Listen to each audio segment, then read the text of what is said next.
أعوذ بالله من الشيطان الرجيم. بسم الله الرحمن الرحيم. السلام عليكم ورحمة الله وبركاته. الحمد لله رب العالمين، والصلاة والسلام على أشرف الأنبياء والمرسلين سيدنا محمد وعلى آله وصحبه أجمعين. اللهم افتح علينا حكمتك وانشر علينا من خزائن رحمتك يا أرحم الراحمين. رب اشرح لي صدري ويسر لي أمري واحلل عقدة من لساني يفقهوا قولي. ربي يسر ولا تعسر، ربي تمم بالخير، لا حول ولا قوة إلا بالله العلي العظيم. Amin. Alhamdulillah, pada hari ini dapat kita bertemu pada hari Jumaat yang barakah untuk kita teruskan lagi sesi daurah hadis 40 Imam An-Nawawi, yang mana pada kali ini kita sampailah kepada hadis yang ke-37. Hadis ini diberi tajuk keadilan, kelebihan dan kekuasaan Allah Subhanahu wa taala.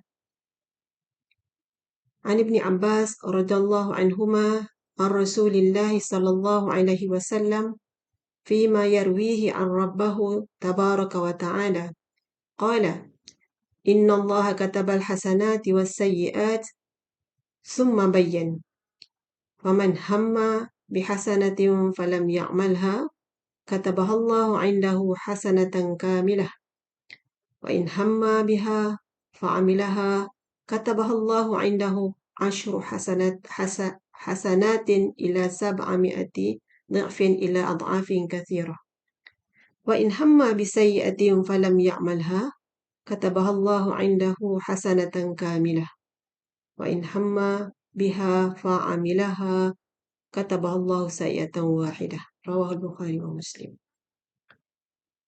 Hadis ini bermaksud daripada Ibnu Abbas radhiyallahu anhuma, daripada Rasulullah sallallahu alaihi wasallam, menyatakan tentang apa yang diriwayatkan daripada Tuhannya, yakni daripada Allah Subhanahu wa taala. Katanya, sesungguhnya Allah Subhanahu wa taala mencatat kebaikan dan keburukan. Kemudian dia menjelaskan, barang siapa yang bercita-cita untuk melakukan kebaikan lalu tidak jadi mengamalkannya, maka Allah menulisnya di sisinya sebagai satu kebaikan penuh. Jika dia bercita-cita untuk melakukan kebaikan, kemudian dia mengamalkannya, maka baginya 10 kebaikan dan digandakan sehingga menjadi 700 kali ganda, bahkan sehingga tidak terhitung. Barang siapa yang bercita-cita mahu melakukan keburukan, tetapi tidak jadi melakukannya, maka Allah akan menulisnya sebagai satu kebaikan penuh. Jika dia bercita-cita untuk melakukan keburukan dan dia melakukannya, maka Allah akan menulis baginya satu keburukan. Hadis riwayat Bukhari dan Muslim. Para hadirin dan penonton yang dihormati sekalian, hadis ini merupakan hadis kursi. Dan kandungannya merupakan hadis memberi motivasi kepada kita. Ya, Imam An-Nawawi telah memilih hadis yang sangat penting dalam kehidupan kita, yang mana hadis ini membuktikan akan kesyumulan Islam. Ya, antara ciri kesyumulan Islam adalah satu agama yang dicirikan kepada memperuntukkan ganjaran, iaitu memberi balasan dosa ataupun pahala kepada setiap apa yang dilakukan oleh penganutnya. Dalam hadis ini terdapat 4 kategori amalan, 4 kategori amalan yang dibincangkan, iaitu yang pertama, faman hamma bihasanatin falam ya'malha, iaitu barang siapa yang bercita-cita untuk melakukan kebaikan lalu tidak mengamalkannya. Bercita-cita di sini bermaksud seseorang yang berhasrat, seorang yang berniat, seorang yang ada perancangan, ya, untuk melakukan kebaikan. Falam ya'malha, tapi dia tak melaksanakannya, mungkin ada halangan dan sebagainya. Katabahallahu indahu hasanatan kamilah, maka Allah menulisnya, ya, Allah menulisnya di sisi Allah sebagai satu kebaikan yang penuh. Itu kategori yang pertama.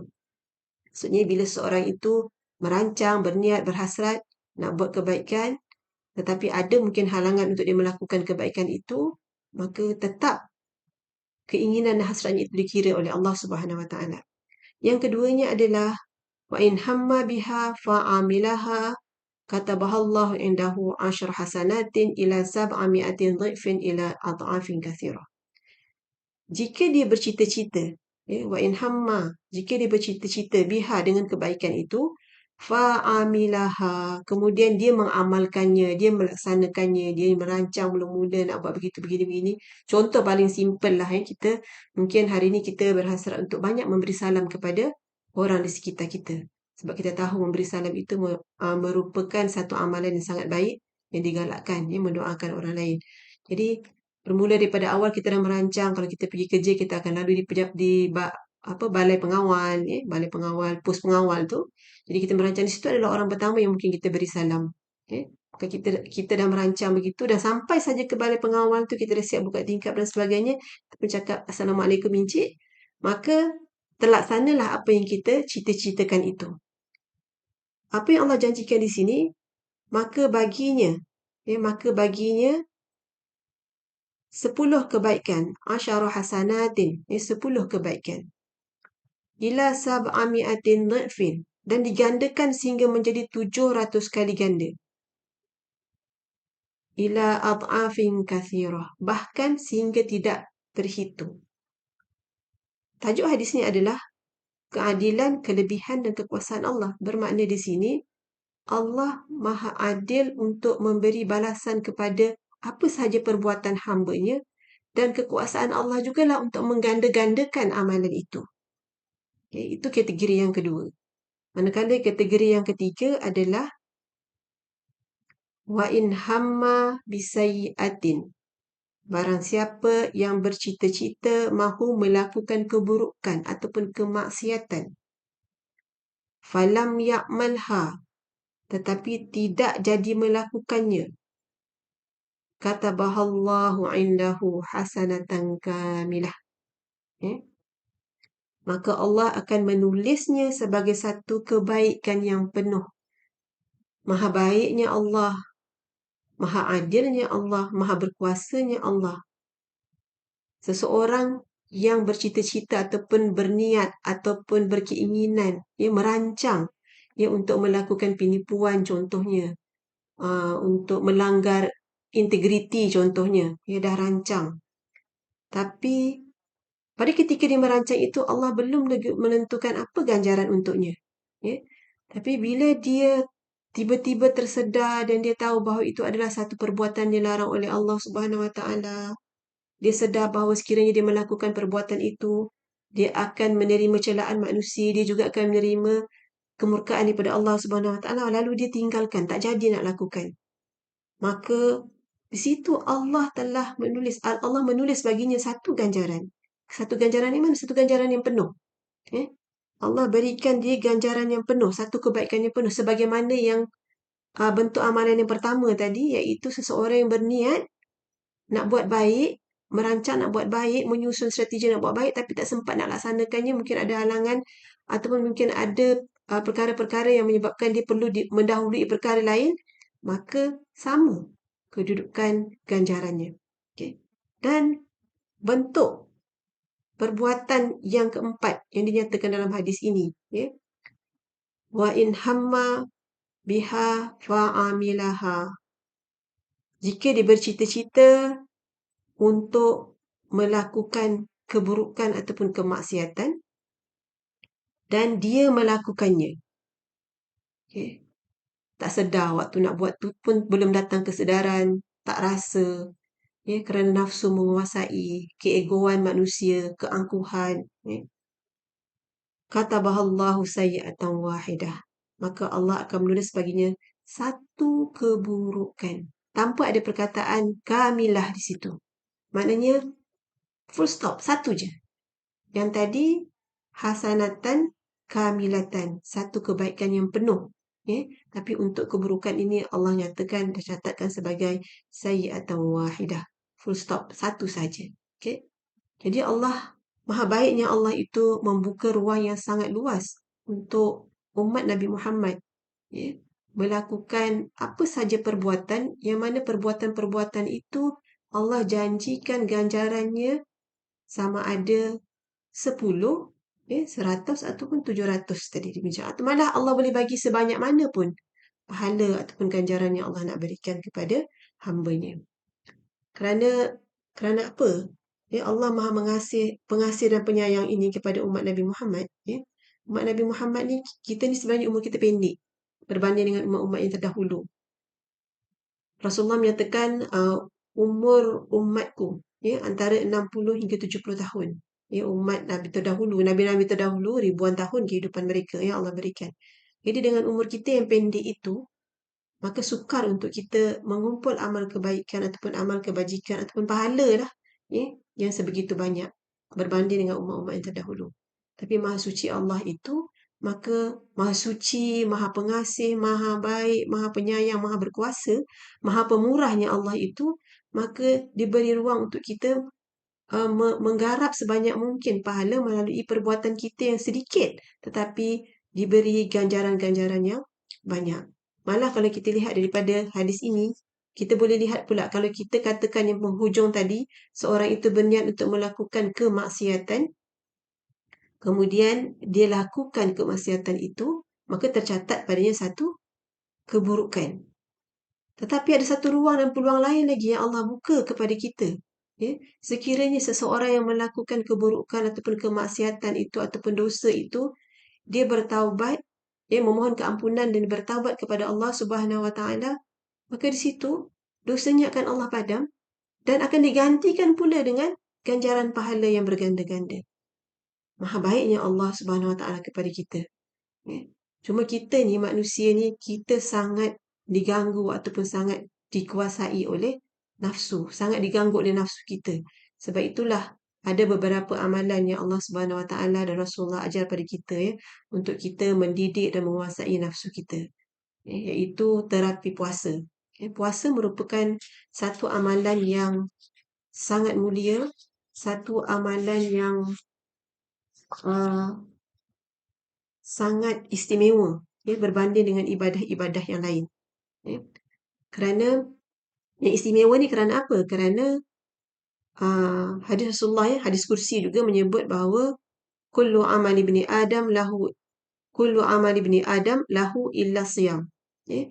Semua amalan anak Adam adalah baginya kecuali puasa. Maksudnya amalan-amalan yang kita buat tu semuanya untuk diri kita lah. Okay? Fa'innahu li wa ana ajzi bihi. Ini hadis kursi firman Allah. Okay? Maka sesungguhnya puasa adalah untukku dan akulah yang membalasinya. Maka Allah balas puasa itu dengan ganjaran yang besar kerana puasa itu merupakan satu amalan yang mendidik nafsu dan meningkatkan kesabaran yang paling utama. Ya, berbanding dengan amalan-amalan yang lain, puasalah amalan yang boleh mendidik nafsu kita dan meningkatkan kesabaran kita.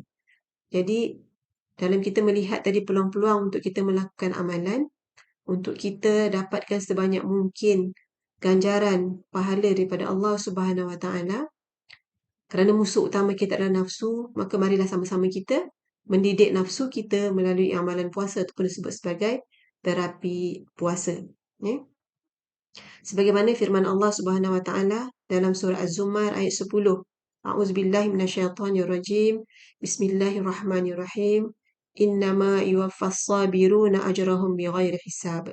Sesungguhnya orang-orang yang bersabar dicukupkan pahala mereka tanpa batas. Ya, bersabar dengan nafsu itu juga mendapat pahala.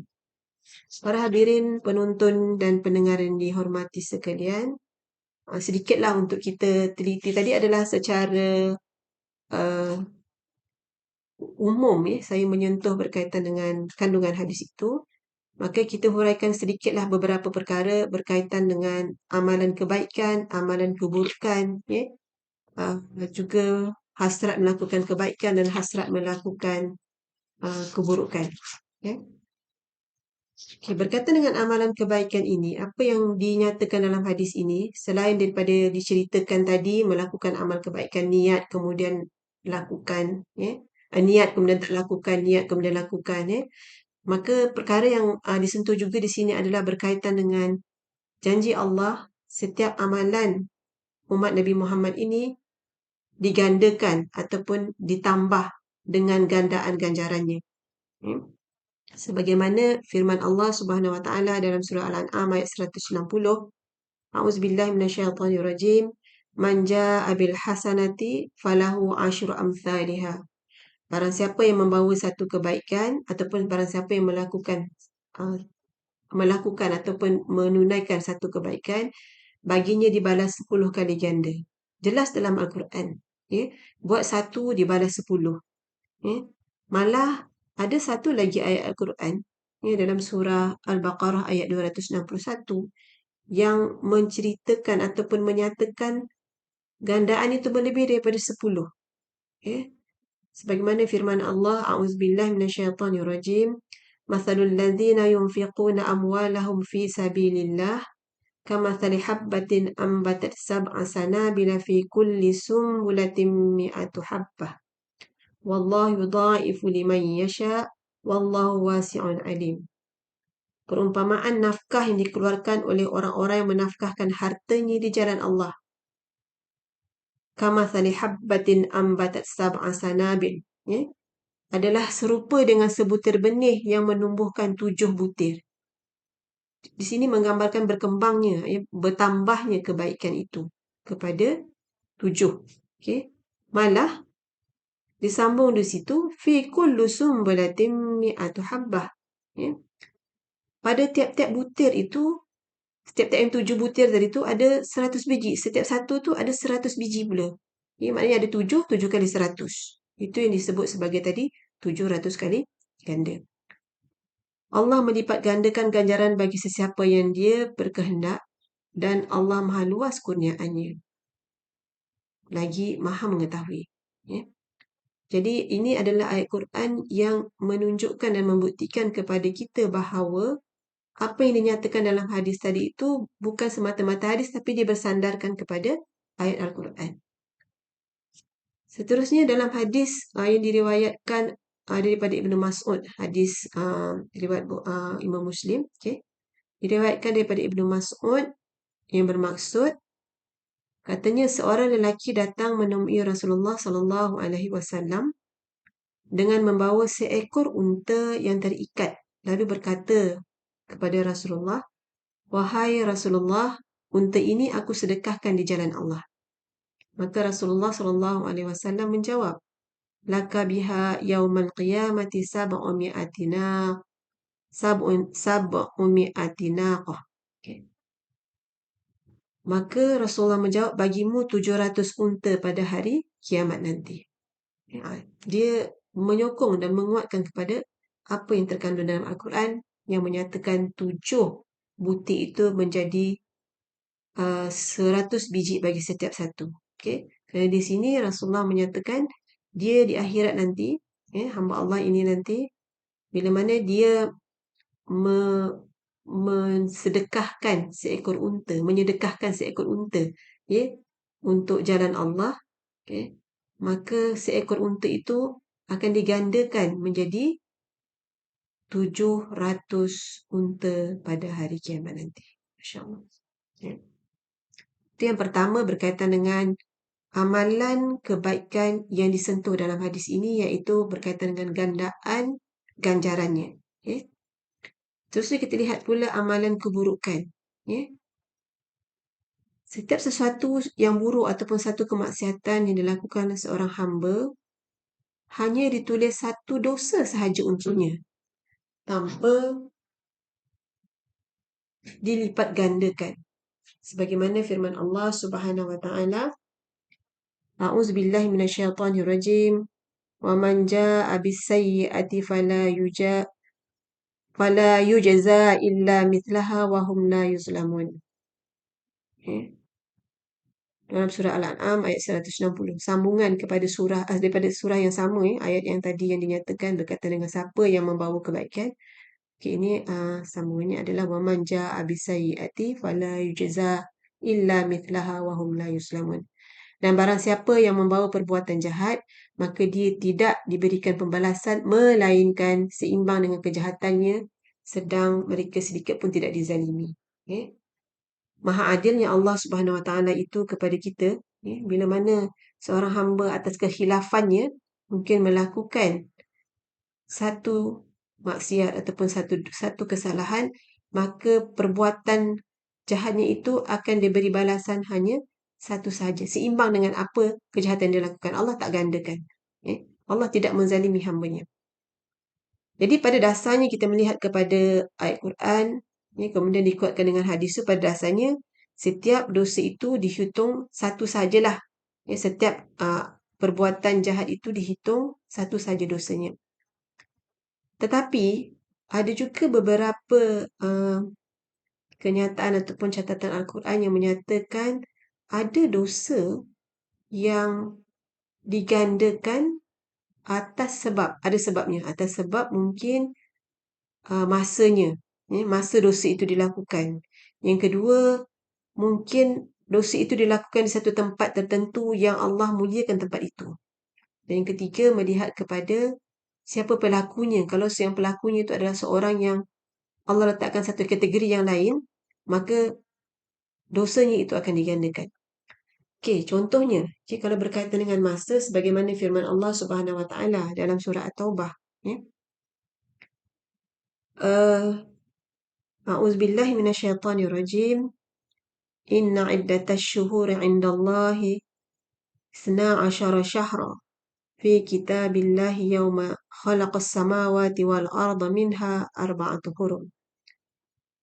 Dzalika ad-dinul qayyim wa la tazlimu fihinna anfusakum. Inna iddatash syuhuri 'indallahi 12 syahran fi kitabillah. Sesungguhnya bilangan bulan-bulan pada sisi Allah ialah 12 bulan. Ithna asyara syahran, 12 bulan. Fi kitabillah, dalam ketetapan Allah. Bila? Yauma khalaqas samawati wal arda, pada hari atau pada ketika dia menciptakan langit dan bumi. Pada ketika Allah SWT menciptakan langit dan bumi ini, maka Allah telah tentukan bahawa perjalanan langit dan bumi itu memiliki bilangan 12 bulan. Minha arba'atu hurum. Daripada 12 bulan itu terdapat 4 bulan yang haram. Dzalika ad-dinul qayyim. Apa yang Allah nak nyatakan akan kedudukan bulan ini adalah fala tazlimu fihinna anfusakum. Kerana itu janganlah kamu menyiksa diri dalam bulan yang 4 itu. Dalam perkataan yang lain menyatakan bahawa janganlah kamu melakukan dosa ataupun melakukan perbuatan-perbuatan yang diharamkan pada bulan tersebut. Antaranya adalah diharamkan berperang, diharamkan berbunuh-bunuhan, bermusuhan. Qatadah berkata dalam menafsirkan ayat ini dengan katanya, ketahuilah bahawa dosa kezaliman pada bulan haram adalah lebih besar jika dibandingkan dengan bulan-bulan yang lain. Apakah bulan yang 4 itu?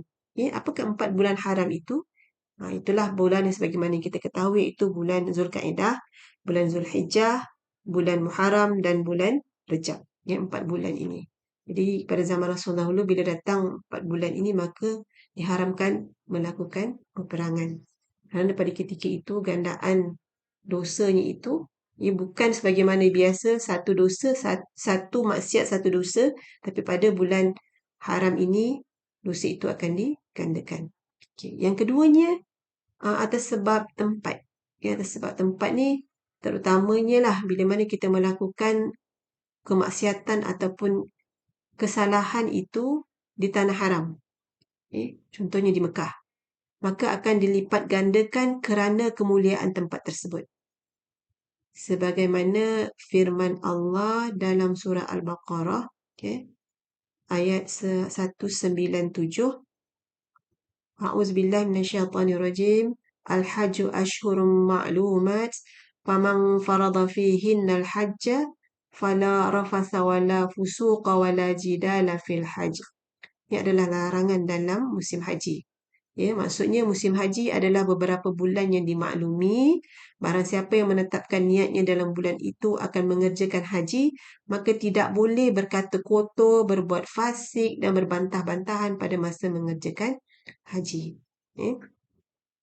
Ibnu Umar berkata, yang dimaksudkan dengan berbuat fasik di sini ialah melakukan maksiat di tanah haram. Wala fusuqa.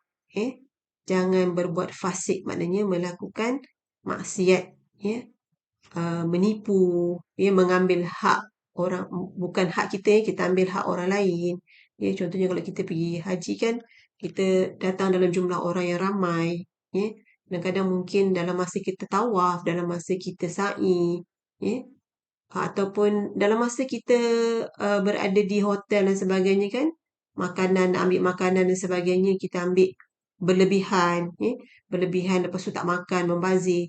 Lepas tu orang yang selepas kita tak dapat makan. Itu antara perkara-perkara yang kita nampak kecil, tetapi kerana ia berkaitan dengan niat dan ia berkaitan dengan perbuatan yang tidak baik, maka sama-samalah kita elakkan, bersihkan hati. Sekarang ni musim orang dah balik daripada haji, mungkin lepas ni ada orang yang melangkah pergi untuk melakukan umrah, maka berhati-hatilah.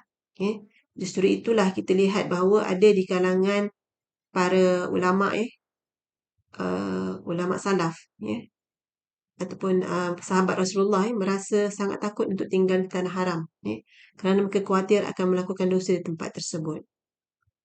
Sebagaimana Umar Ibn Khattab pernah berkata, sesungguhnya 70 kesalahan di luar tanah haram adalah lebih aku sukai daripada kesalahan di tanah haram.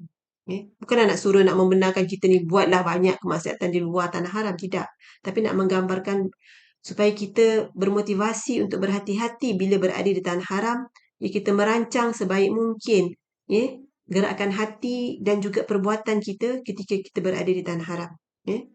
Mujahid ada berkata, kesalahan di Mekah dilipat gandakan sebagaimana kebaikan dilipat gandakan. Kan? Bila kita melakukan mendirikan solat di Mekah, di Madinah, ada gandaan-gandaan pahalanya. Begitu jugalah kalau kita melakukan kemaksiatan di tanah haram ini, maka akan dilipat kali gandakan juga catatan dosanya. Okay? Dan yang ketiganya adalah gandaan juga dosa itu akan diberikan kepada hamba Allah yang kerana kemuliaannya, kerana orang itu mulia, ataupun kerana kekuatan makrifatnya, ataupun kerana dekatnya orang itu dengan Allah Subhanahu Wa Taala. Sebagaimana firman Allah dalam surah Al-Ahzab ayat 70. A'udzubillahi minasyaitonirrajim.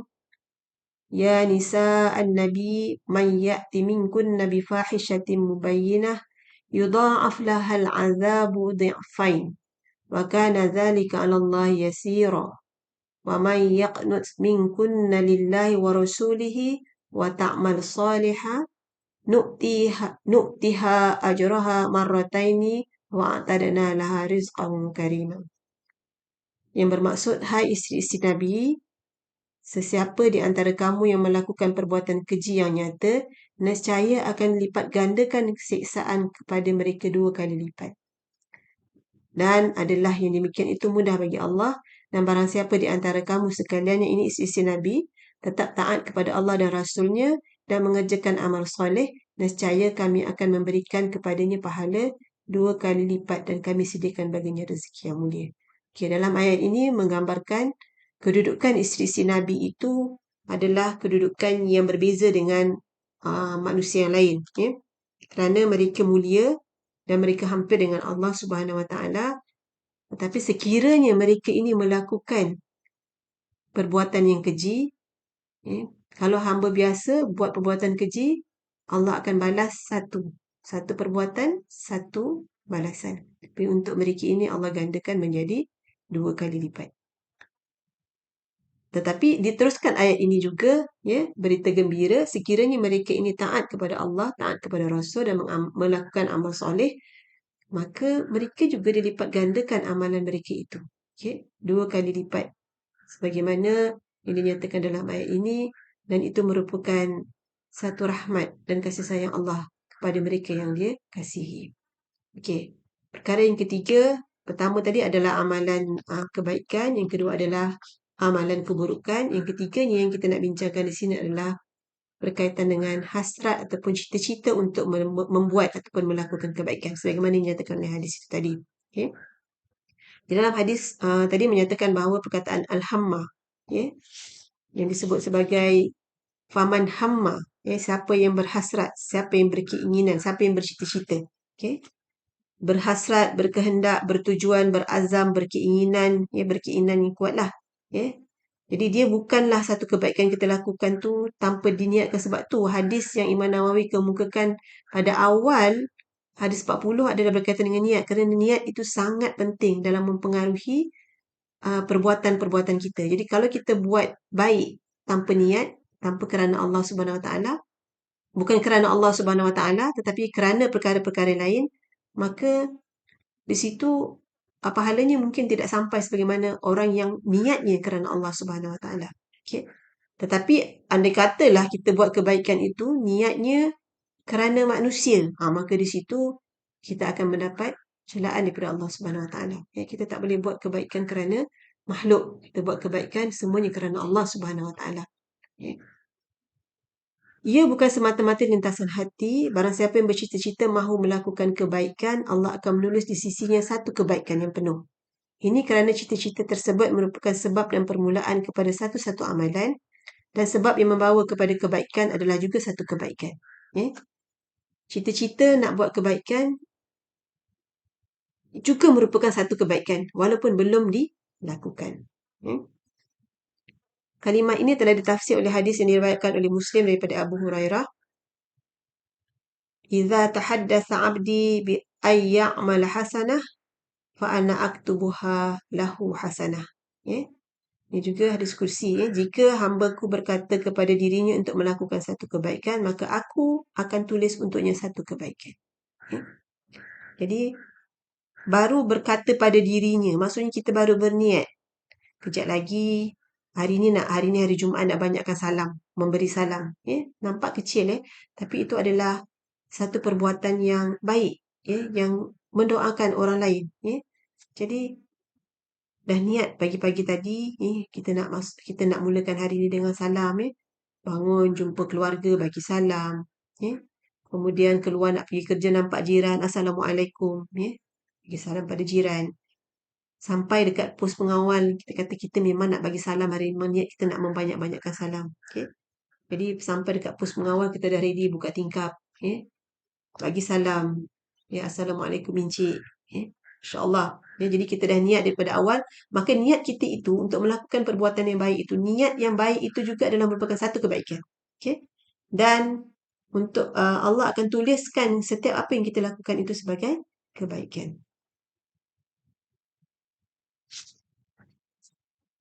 Okey, ada satu gambaran jugalah untuk kita berkaitan dengan kita nak bangun pagi.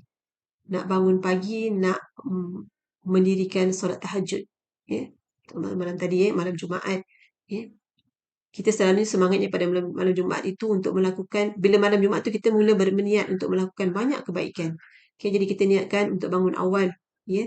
Sepertiga pagi itu untuk kita bangun tahajud. Jadi bila kita berniat untuk bangun, dengan kita melakukanlah beberapa tindakan. Sebelum tidur tu, kita dah pastikan tempat tidur kita selesa, tidur awal. Tidur awal. Lepas tu ketepikan semua gadget-gadget.